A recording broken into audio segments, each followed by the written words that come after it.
Now is a great time for planting cool weather plants with some cool colors. Whitney Elmore is back for another Rooted in Florida segment with tips on growing beautiful plants this time of year. Good morning. Good to see you. Yeah, thanks for having me back. We're in one of the lucky places, I think, here in Florida where we can actually talk about doing some cool planting in the winter. I know. It is kind of unusual, especially in other parts of the country. You know, you're usually shutting down the gardens and everything now, but with cooler weather gives us a really good opportunity to have some really neat pops of color, really easy and really cost effective, to tell you the truth. Yeah. Well, give us some examples. What should we be considering this time of year? And now, is it okay to start planting now? Now is okay. Starting really in mid-October into November in Central Florida is a good time to be putting out the annual plants.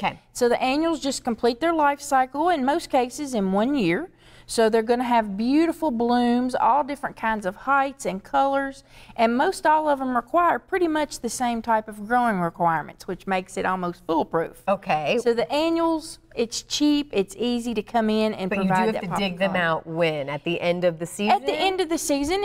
Once they start to look kind of, you know, puny and they're losing their vigor and everything, and you don't want them there anymore, you can just rip those out and get rid of those. You talk about requirements for taking care of them. What are those requirements? Obviously, we're not getting a lot of rain this time of year. Exactly. So from a moisture standpoint, they are going to require water just like any other plants.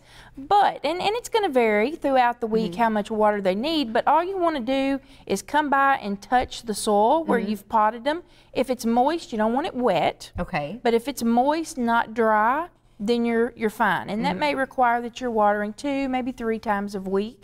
Just make sure you're watering the soil and not the foliage. Get it down here where the roots can take up that water. That foliage can't take it up. So as far as moisture, really easy to take care of. It's just coming by and doing a little test of your soil. And if they start to look a little wilty, that's also a message to you it's time to water. From a fertility standpoint, they're not going to require a whole lot of fertilization. Just come in with a very basic balanced fertilizer that you can buy. When you first put them in? I would give them about a week or so.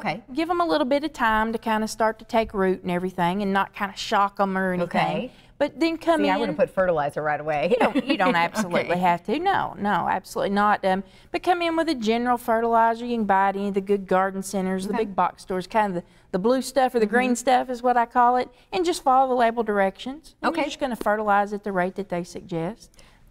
As far as placing them, what do you suggest placing them near, or make sure not to place them near something? You could put these pretty much anywhere because they're more or less temporary. Just make sure that you follow their sun or shade requirements. Most all of the annuals, and this is where it's kind of that foolproof comes into play, most all of the annuals like full sun, maybe a little bit of shade, which makes it almost foolproof. And they make for beautiful focal points in big garden planters or even small hanging baskets or even out in the yard just to kind of border as an accent.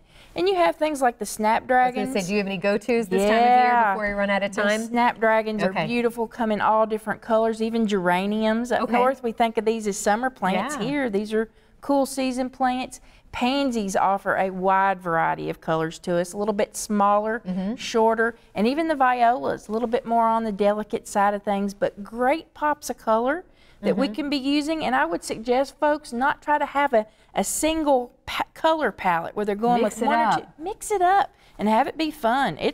It's Florida, right? So take advantage of that weather. Before we run out of time, what are your thoughts on poinsettias? I feel like that's like the plant this time of year. Well, absolutely. Poinsettias make an excellent decorative plant inside of the home, but also outside. Consider moving those outside at the end of the year and not just throwing those away or anything.